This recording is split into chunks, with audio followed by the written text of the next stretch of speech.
So when I speak of fallacies, that's the kind of the short positive case for Catholic Zionism. I do outline that in greater detail in my homiletics and pastoral review, where I make a positive case for Catholic Zionism. So what would be some of these fallacies that we hear again and again and again on the part of Catholics to attempt to refute Catholic Zionism? And so I try to name the fallacies, and there are many, as you can see in the title, many straw men and beating dead horses and other fallacies. For example, Zionists confuse the modern state of Israel with the fulfillment of the Abrahamic promises. Now, we do not do such a thing. We do not confuse the modern state of Israel with the fulfillment of the Abrahamic promises. We affirm that Jesus is the ultimate fulfillment of God's promises, but this does not preclude or exclude other intermediate fulfillments within salvation history. So the return of the Jewish people is not the final fulfillment of the Abrahamic covenant, but could very well be part of God's providential unfolding, a historical step moving forward God's plans. And even in Jewish Zionism, you had that view. Nobody says, oh, the state of Israel is the ultimate fulfillment of God's promises. For example, the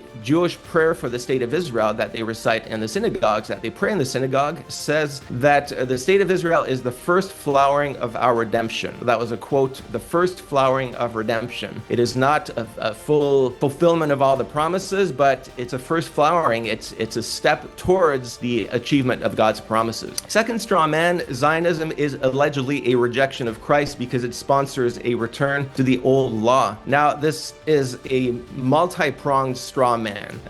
First, Christian Zionists obviously do not reject Christ. We affirm him as the full fulfillment of the law and promise and prophets. We do not promote a return to the old covenant as it was practiced before Christ. The claim that the old law was ended with the destruction of the temple in 70 AD is not true. This is based on Matthew 5:17. Do not think that I have come to abolish the law or the prophets. And we also do not reject the development of Christian worship or theology, nor do we try to supplant Christian morals. Now, these are all claims that Dr. Tsakanikas makes in some of his articles.